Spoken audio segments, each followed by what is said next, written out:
ইসলাম ধর্ম অনুসারে রমজান মাসে পবিত্র কোরআন নাজিল হয়েছিল। রোজা ইসলামের চতুর্থ স্তম্ভ এবং কোরআনে মুসলিমদের জন্য রমজান মাসে রোজা রাখা ফরজ করা হয়েছে। রমজান মাসে মুসলমানরা ভোর থেকে সন্ধ্যা পর্যন্ত খাবার, পানি এবং অন্যান্য অনেক কিছু থেকে বিরত থাকে এবং সংযম পালন করে। অন্যদিকে খ্রিস্টানরা ৪০ দিনের উপবাসে খাবার সীমিত করে ফেলে এবং বিশেষ দিনগুলোতে যেমন অ্যাশ ওয়েডনেসডে এবং গুড ফ্রাইডে তারা উপবাস রাখে। এর মধ্যে তারা মাছ ছাড়া অন্য কোনো প্রাণীর মাংস খায় না।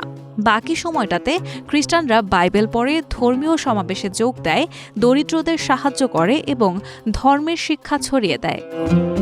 মুসলিম ও খ্রিস্টান উভয় সম্প্রদায়ই রোজার মাসকে পাপের জন্য ক্ষমা প্রার্থনার একটি গুরুত্বপূর্ণ সময় হিসেবে মনে করে। উভয় সম্প্রদায় এই সময়ে গরিবদের সাহায্য করে এবং রমজানের শেষে ঈদুল ফিতর এবং লেন্টের পরে ইস্টারের উৎসব উদযাপন করে, যা নানা ধরনের আয়োজনের মাধ্যমে আনন্দিত হয়।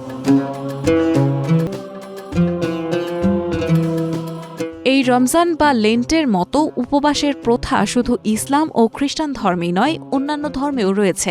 যেমন হিন্দু ধর্মে একাদশী, প্রদোষ বা পূর্ণিমায় উপবাস পালন করা হয়। জৈন ধর্মে ৪০ দিনের উপবাস থাকে। বৌদ্ধ ধর্মেও পানাহার থেকে বিরত থাকার প্রথা রয়েছে।